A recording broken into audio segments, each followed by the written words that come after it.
Hey guys, this is Colin the Train Fanatic here, and let's pick up where we left off on my top 12 retired steam excursion stars. Starting at number 9. C&O 484 number 614.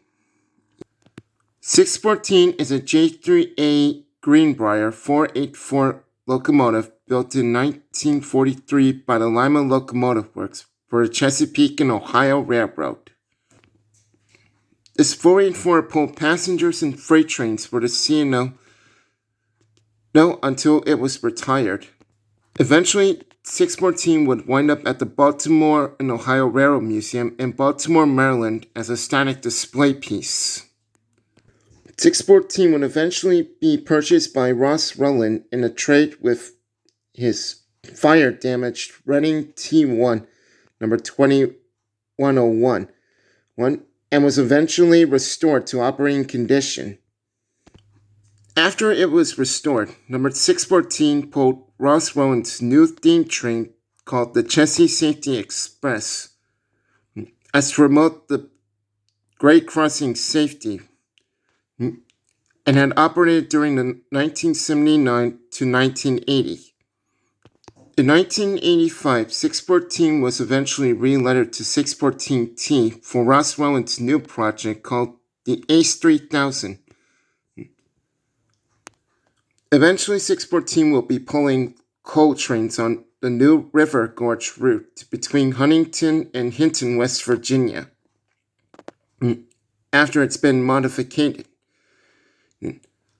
But however, Ross Rowland's Ace 3000 project was cancelled due to the oil prices dropping, and coal-operated locomotives were cheaper. Eventually, 614 was eventually given back her original number, and was eventually allowed to pull excursions for the New Jersey Transit Company, which allowed the locomotive to run at speeds up to 80 miles per hour. At one time, 614 was semi-streamlined for Ross Rowland's almost attempted 21st Century Limited. And the locomotive was painted blue with smooth-sided skirts along the running boards. Sadly, the 21st Century Limited project was postponed, and 614 side skirting was removed, and the headlight was put back underneath the smokebox.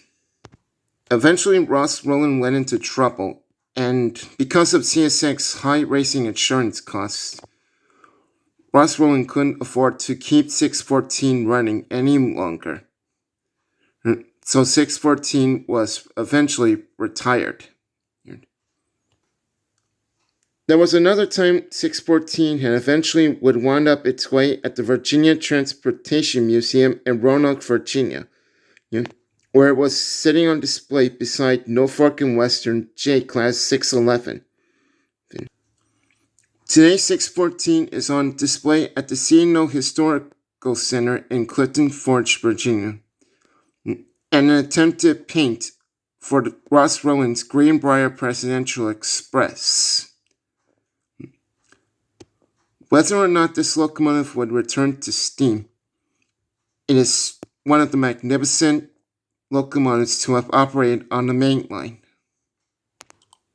Number 8. Frisco 1522.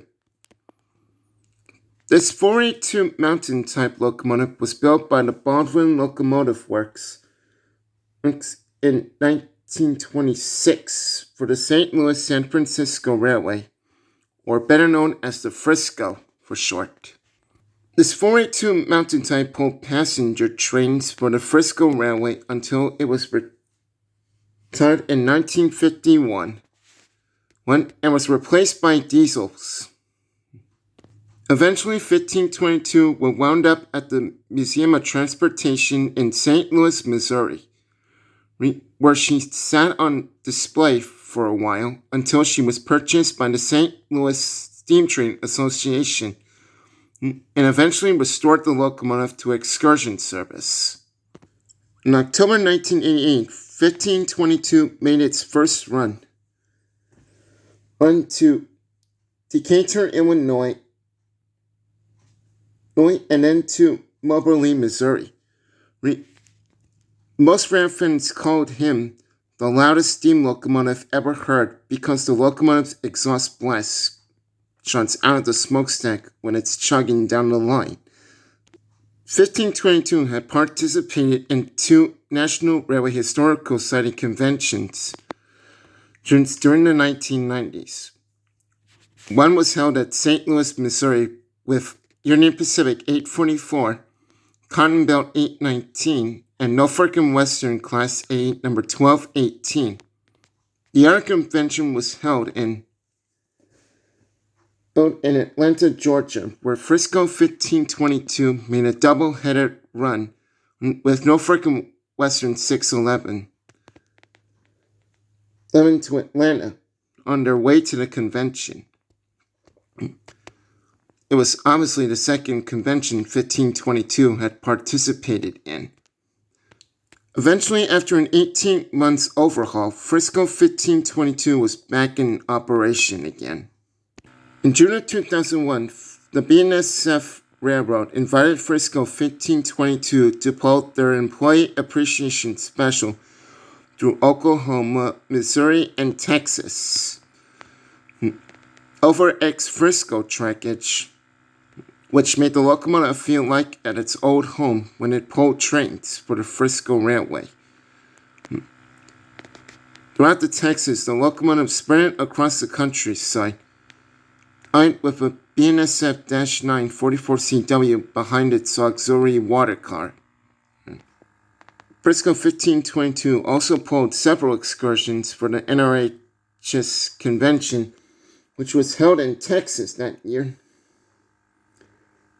Held in St. Louis of 2001.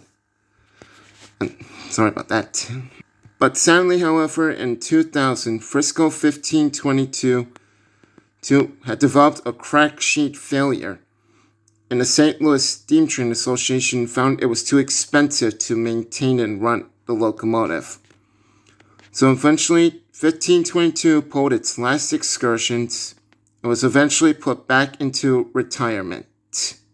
Today, this T-54 is on display at its current home at the National Transportation Museum in St. Louis, Missouri, as if to never ever return to steam again. So, the loudest steam locomotive was silent. But it is still visited by many people who go to the museum to see this magnificent 482. Number 7. Southern Pacific Cab Forward 4274. This AC-11 Cab Forward was built by the Baldwin Locomotive Works in 1943 and was one of the last steam locomotives built and delivered to the Southern Pacific Railroad.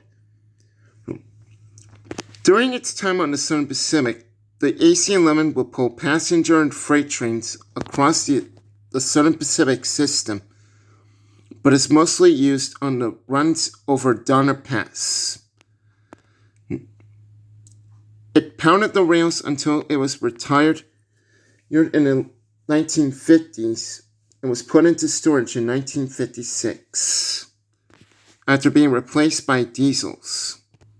But in 1957, it was test-fired to power an excursion over Donner Pass. Yes. It was called the Sierra Daylight. And 4274 pulled the train over Donner Pass all the way to Reno, Nevada from Sacramento, California. However, it was the last run 4274 has ever made. 4274 returned to Sacramento on the second section of train number 27, the Overland Limited, from Reno back to Sacramento, and eventually the Cab Forward was sadly put back into retirement. And eventually the AC-11 was sadly scrapped after its last run. It was a rather quiet end for the cab forwards, but the spirit of them is completely not lost. 4294, which was the brother of 4274, is currently the only cab forward still in existence. Eventually, the locomotive found its new home at the California State Railroad Museum in Old Sacramento, California, where it still stands proud and strong and kept the spirit of the cab forwards alive. And that was part 2 of my top 12 retired steam excursion stars.